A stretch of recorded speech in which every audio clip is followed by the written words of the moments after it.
So good morning. The Eaton fire, current estimated acreage, 13,956 acres with 3% containment.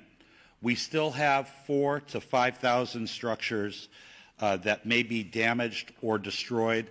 Once we do our damage inspection reports, we'll get a more accurate number for you.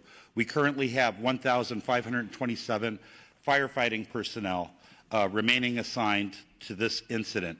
The LA County Fire Department is in unified command with the U.S. Forest Service, the LA County Sheriffs, along with the Pasadena, Arcadia, Sierra Madre Fire Departments, and the Pasadena Police Department. Yesterday afternoon, the fire in Eaton Canyon did make a push towards historic Mount Wilson. This observatory is okay thanks to the efforts of the firefighters and observatory staff, and no buildings have been destroyed at Mount Wilson. A firefighter did suffer a significant fall injury yesterday at the Eaton fire. He remains hospitalized. He's resting comfortably, and he's in stable condition and expected to make a full recovery.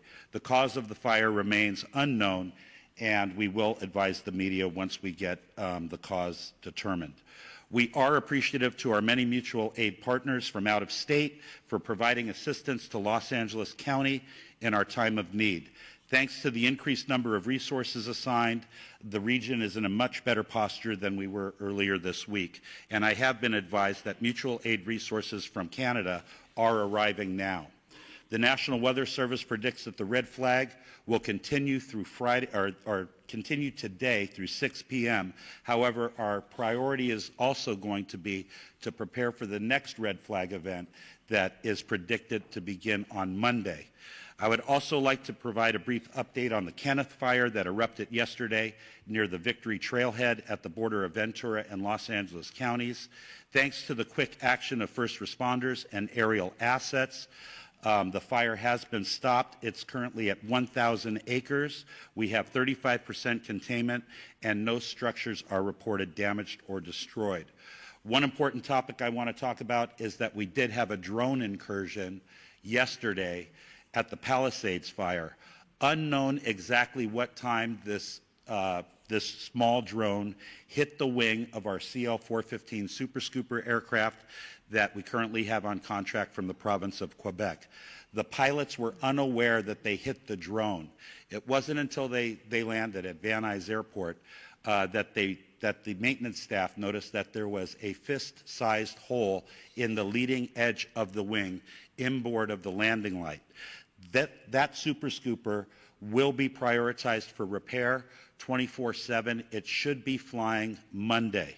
We only have 2 of them. Everyone should know, all of your viewers, flying a drone in the fire traffic area is not only dangerous, but it's illegal.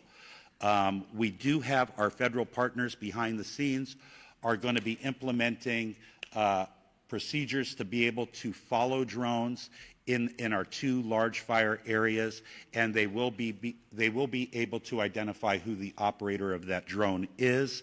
The most important thing to know is that if you fly a drone at one of these brush fires, all aerial operations will be shut down. And we certainly don't want to have that happen. Before I close, I would like to thank Supervisor Barger and Horvath for their unwavering support and leadership. I would also like to acknowledge the tireless efforts of first responders who continue to place themselves in harm's way to protect our residents and property. Thank you. I would now like to bring up Fire Chief Kristen Crowley of the Los Angeles City Fire Department. Thank you, Chief Maroney. So I'll just be providing a brief update of the overnight operations of our fires. So Palisades fires. This fire was currently tracked at 20,438 acres with 3,073 personnel assigned. Crews worked very, very hard overnight, strengthening our containment lines and addressing multiple spot fires in and around the Topanga Canyon area. Resources responded to the area included our air assets to aid in the containment efforts. Due to the favorable overnight weather conditions and the diligent, and I'll focus on the diligent work and effort and commitment of our first responders, we can report that the Palisades fire is now 8% contained.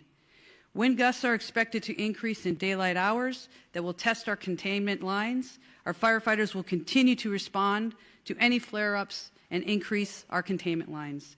Evacuation orders remain in place. The Hearst fire, due to more accurate mapping and acreage, has been updated to 771 acres with 37% containment. All evacuation orders and warnings have been lifted. The Canth fire, forward progress has been stopped with 35% containment at 1,000 acres. All evacuation orders and warnings within Los Angeles City have been lifted. I personally want to make sure that we thank and show our deepest gratitude to all of our Los Angeles City firefighters and all of our partners as we've been battling these fires for now. We're going into day 4. Thank you to LAPD for assisting us in keeping our communities safe. And lastly, thank you to all of the agencies who have come to aid during this time of help, and it absolutely does not go unnoticed. Thank you.